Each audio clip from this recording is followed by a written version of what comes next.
Hello friends, welcome back to my channel math break. आज हम geometry का बहुत ही ज़्यादा इंपॉर्टेंट टॉपिक पढ़ने वाले हैं, जिसमें आपको एक दो क्वेश्चन एग्जाम में देखने को वैसा मिल ही जाता है। ठीक है, तो पहले हम देखते हैं। देखो, हमने पढ़ा था पैरेलल लाइंस। तो एक लाइन ये है आपकी, इसको मैंने नाम दे दिया L, एक लाइन है आपकी M। ये दोनों लाइंस क्या एक दूसरे के पैरेलल है। आगे बढ़ाओ, उधर भी इधर भी, कहीं भी एक दूसरे को काटेंगी नहीं, इंटरसेक्ट नहीं करेंगी। एक ट्रांसवर्सल लाइन हमने लास्ट क्लास में पढ़ी थी। ट्रांसवर्सल लाइन मतलब तिर्यक छेदी रेखा। ये तिर्यक छेदी रेखा या ट्रांसवर्सल लाइन है, ये आई आपकी ट्रांसवर्सल लाइन। इसने क्या किया, इन दोनों पैरेलल लाइंस को काट दिया, इस पॉइंट पर और इस पॉइंट पर कट कर दिया। तो ऐसे करने के बाद हमारे पास ये एंगल बने 1 2 3 4 5 6 7 8 एंगल्स हमारे पास बने। अब इन एंगल्स में कुछ एंगल होते हैं जो एक दूसरे के बराबर होते हैं, उनको कुछ नाम दिया गया, उनके बारे में हम पढ़ेंगे और उनसे रिलेटेड क्वेश्चन एग्जाम में पूछा जाता है।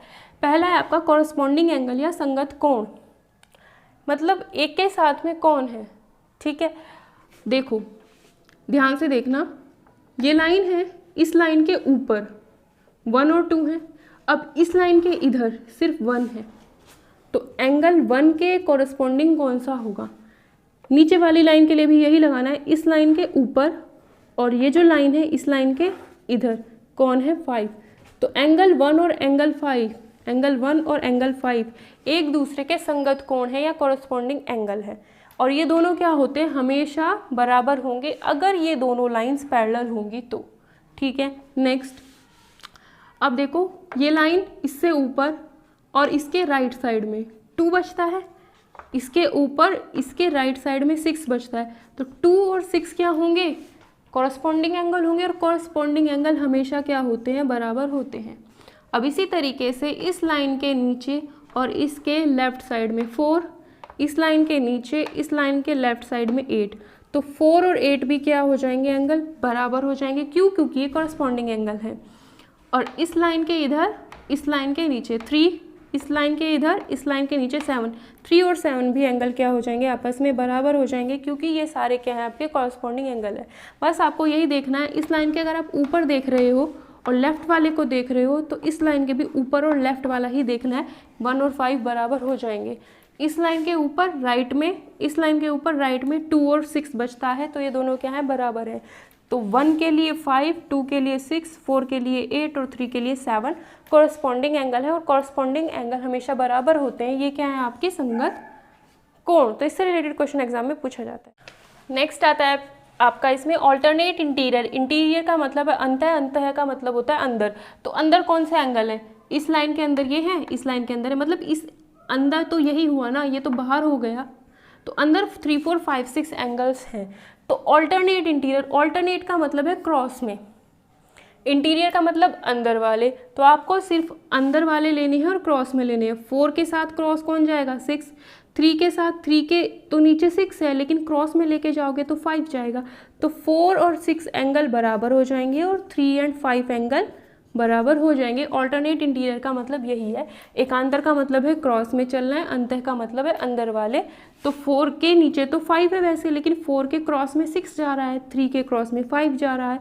तो 4 6 और 3 5 एंगल जो होंगे वो हमेशा बराबर होंगे। अंतः का मतलब हो गया 4 3 5 6 जो अंदर बने हुए हैं वो आपके अंतः कोण कहलाते हैं या इंटीरियर एंगल्स कहलाते हैं।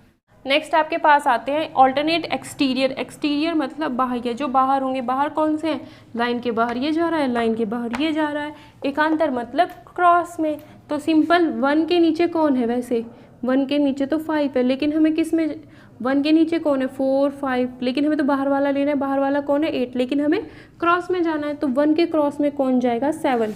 तो एंगल 1 और एंगल 7 आपके ऑल्टरनेट एक्सटीरियर या एकांतर बाह्य कोण है जो आपस में बराबर होते हैं। ठीक है, अब 2 के नीचे 3 है, 6 ये दोनों अंदर के हैं, नहीं लेने। 2 के नीचे कौन है 7, ये बाहर का है बट ये इसके नीचे है, हमें क्या लेना है क्रॉस में। तो 2 के क्रॉस में कौन सा जाता है 8। तो एंगल 2 और एंगल 8 क्या हो जाएंगे, आपस में बराबर हो जाएंगे। ऑल्टरनेट है, एकांतर मतलब क्रॉस में है, एक्सटीरियर बाह्य है मतलब बाहर के कोण है। तो ये भी क्या हो जाएंगे 1 और 7 बराबर, 2 और 8 आपस में बराबर हो जाते हैं। कौन सी प्रॉपर्टी से, ऑल्टरनेट एक्सटीरियर एंगल या एकांतर बाह्य कोण की प्रॉपर्टी से। नेक्स्ट आता है आपके पास इंटीरियर एंगल्स। अंतः कोण अंदर वाले, मतलब 3 4 5 6 आपके अंदर वाले कोण हैं। On the same side, same side मतलब सिर्फ एक ही तरफ होंगे। ट्रांसवर्सल मतलब तिर्यक छेदी रेखा के। आपकी तिर्यक छेदी रेखा ये है, इसके एक साइड ही देखने, तो इसके एक साइड में आपको 4 और 5 दिख रहे हैं, 1 भी दिख रहा है, 8 भी, लेकिन आपको इंटीरियर लेने मतलब अंदर वाले लेने हैं। तो इस तिर्यक छेदी रेखा के अंदर आपका 4 और 5 ही आ रहा है। इसने कहा है कि एंगल 4 और एंगल 5 का सम हमेशा 180 होगा। मतलब अगर ये दो लाइन जा रही हैं, तीसरी लाइन इसको काटती है, तो जो यहाँ पर एंगल बनते हैं तिर्यक छेदी रेखा के एक तरफ है दोनों और अंदर वाले हैं, तो इन दोनों का सम हमेशा 180 होता है। इसी तरीके से आप इसके इधर भी ले सकते हैं, इसके इधर भी जो दोनों बाहर कोण बन रहे हैं इनका सम भी 180 ही होता है। तो 3 और 4 अंदर के हैं दोनों, अंतः कोण है, और तिर्यक छेदी रेखा के एक ही हो रहे हैं, तो 3 और 6 का सम भी क्या होता है आपका 180 ही होता है। इसी तरीके से आप ये भी कह सकते हो कि तिर्यक छेदी रेखा के जो बाह्य कोण है, ये तो एक तरफ अंत्य लिए थे, अब तिर्यक छेदी रेखा के एक ही तरफ अगर आप बाह्य कोण लेते हो, इस तिर्यक छेदी रेखा के एक ही तरफ अगर आप बाह्य कोण लेते हो, इसको भूल जाओ। बाह्य कोण कौन से हैं? 2 और 7, तो 2 और 7 का सम भी क्या होगा आपका 180 ही होगा। अंतः तो ये और ये हैं, ये दोनों हमको लेने ही नहीं, 2 और 7 हमारे बाह्य, इनका सम भी 180 होता है। अगर ये तिर्यक रेखा है हमारी, ये तिर्यक रेखा है, ठीक है, तिर्यक छेदी रेखा है, और इसके इधर हमको बाह्य कोण लेने हैं, तो बाह्य कोण 1 और 8 ही बनता है। तो 1 और 8 इन दोनों का सम भी क्या होगा आपका 180 ही होगा। तो लाइन के एक ही साइड, चाहे आप अंदर के लो तो उनका 180 होगा, चाहे आप बाहर के लो उनका 180 होगा, चाहे इधर चाहे इधर, दोनों साइड ऐसा ही होता है। तो ये बहुत ही ज़्यादा इंपॉर्टेंट टॉपिक है, इससे रिलेटेड क्वेश्चन एग्जाम में पूछा जाता है। अब इससे रिलेटेड कुछ क्वेश्चन देख लेते हैं। अब ये क्वेश्चन है, एल और एम आपको पैरेलल दी है, कहा है एल और एम समांतर है। अगर एल और एम समांतर, अगर दो रेखाएं समांतर होंगी तभी वो सारी प्रॉपर्टीज लगेंगी जो हमने अभी पढ़ी है, एकांतर अंतः कोण सब, ठीक है। अब एल और एम आपकी पैरेलल है, पी जो है आपकी ट्रांसवर्सल है, ठीक है। तो आपको पता है ये क्या है, 60 का कोण बना हुआ है। आपको एक्स की वैल्यू निकालनी है।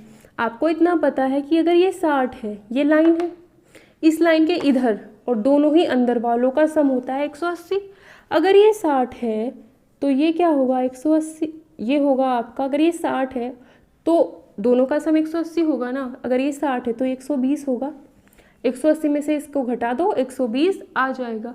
अगर ये 120 है, आपको पता है ये एक लाइन है, इस पर ये लाइन कट रही है, एक एंगल ये बना, एक एंगल ये बना, और एक ही लाइन पर जब इस तरीके से दो एंगल बनते हैं तो वो दोनों कैसे होते हैं, लीनियर पेयर बनाते हैं। और लीनियर पेयर मतलब रैखिक युग्म बनाते हैं। एक ही रेखा पर दो एंगल बन गए, उनका क्या बन गया, जोड़ा बन गया, युग्म बन गया, तो इन दोनों का सम हमेशा क्या होता है 180। तो अगर ये 120 है तो ये कितना होगा, 180 में से इसको घटा दो, 60 बचा, तो ये एंगल आपका कितना हो जाएगा, 60 हो जाएगा, ठीक है। नेक्स्ट आपको क्वेश्चन ये दिया है, ये और ये लाइन जो है आपकी पैरेलल है, समांतर है, ये आपकी तिर्यक छेदी रेखा है, ये इस क्वेश्चन में दिया हुआ है। अब आपको पता है अब तक हमने ऐसे पढ़ा था, अब हमारे पास क्वेश्चन ऐसे बन गया कि दो पैरेलल ऐसे हैं, ये तिर्यक हो गई, जो लाइन सबको काटेगी वो तिर्यक छेदी रेखा है, ठीक है। तो अगर ये 60 है, देखो तिर्यक छेदी रेखा के ऊपर देखो, ये भी अंदर है, ये भी अंदर है, तो तिर्यक छेदी रेखा के एक ही तरफ है और दोनों अंदर हैं, तो क्या होगा दोनों का सम 180। तो अगर ये 60 है तो ये क्या हो जाएगा 120, तभी तो दोनों का सम 180 बनेगा। मतलब 180 में से घटा दो, तिर्यक छेदी रेखा के ऊपर देखा और अंदर वाले कोण थे, तो दोनों का सम 180। अब नेक्स्ट क्वेश्चन देखो, इसमें क्या है, ये लाइन और ये लाइन पैरेलल है, ये आपकी तिर्यक छेदी रेखा है, ठीक है। इसमें क्या है, इस लाइन के ऊपर, इस लाइन के लेफ्ट में, इस लाइन के ऊपर, इस लाइन के लेफ्ट में, दोनों की पोजीशन क्या है, सेम ही है। इसका मतलब दोनों कोण कैसे, संगत कोण है। संगत कोण मतलब कॉरस्पॉन्डिंग कोण है। कॉरस्पॉन्डिंग कोण होने का मतलब है अगर ये 120 है तो ये भी कितना होगा 120, क्योंकि लाइन के ऊपर इस लाइन के लेफ्ट में, इस लाइन के ऊपर इस लाइन के लेफ्ट में, तो दोनों कैसे हो गए, संगत या कॉरस्पॉन्डिंग हो गए, दोनों क्या हो जाएंगे फिर बराबर हो जाते हैं। अगर लाइन, अगर अंदर हैं दोनों और दोनों ही बाहर हैं और एक ही तरफ हैं तो 180 हो जाता है सम दोनों का। लेकिन अगर ये भी दोनों की पोजीशन एक जैसी दिखाई दे, ऊपर इधर, तो वो दोनों क्या हो जाते हैं, संगत कोण, कॉरस्पॉन्डिंग एंगल हो जाते हैं और दोनों बराबर हो जाते हैं। नेक्स्ट आपको नया क्वेश्चन है दोनों, और दोनों में नया कॉन्सेप्ट है, इससे हमें नई चीज़ पता चलेगी। क्या कहा है, ये आपका 126 है, ये 44 है, इस लाइन के इधर है और दोनों ही क्या है, अंदर है, तो दोनों का सम क्या होना चाहिए, 180। 126 और 44 को ऐड करो, 126 और 44 को ऐड करो, 6 और 4 10, 4 2 6 और 1 7, और ये कितना आया 1, दोनों का सम कितना आया 170। इन दोनों को जोड़ के 180 नहीं आ रहा है, तो इसका मतलब है ये लाइन और ये लाइन दोनों पैरेलल समांतर नहीं है। यही इस क्वेश्चन में पूछा था, क्योंकि जब भी दो लाइन पैरेलल होती थी तो हमेशा क्या होता था, अंदर वाला कोण और ये अंदर कोण दोनों को जोड़ के 180 आता था, लेकिन इसमें एक 126 है, दूसरा 44 है, इन दोनों को जोड़ करके आपका 180 आता ही नहीं है। अगर इन दोनों को जोड़ के 180 आता नहीं है, इसका मतलब ये जो दो लाइन्स बनी हुई है, ये लाइंस ये समांतर या पैरेलल है ही नहीं। अगर आपको क्वेश्चन में कहता है कि आपको बताना है ये दोनों लाइन पैरेलल या समांतर है या नहीं, चित्र को देख करके आपको बताना है, तो आप इस तरीके से बता सकते हो। नेक्स्ट क्वेश्चन, अब एक लाइन ये है, एक ही है, ये आपकी तिर्यक-छेदी रेखा इसमें बता रखी है, और पूछा है ये कोण आपको 75 दिया है, ये भी 75 दिया है, 75 दिया है, और पूछा है कि क्या इसमें ये दोनों लाइन L और M पैरेलल है, जैसे इसमें था वही क्वेश्चन ये है। ठीक है, आपको पता है ये 75 है। अब इस लाइन के ऊपर, इस लाइन के लेफ्ट में, इस लाइन के ऊपर, इस लाइन के लेफ्ट में, अगर ये 75 है तो ये भी क्या होगा, 75 होगा।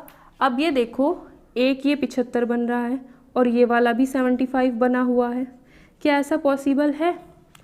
एक ही लाइन पर जब एक लाइन काटती है और ये दो कोण बनते हैं, इन दोनों का सम कितना होना चाहिए, योग कितना होना चाहिए, 180। तो 75 दूनी तो 150 होता है, 75 तो 150 हो जाता है।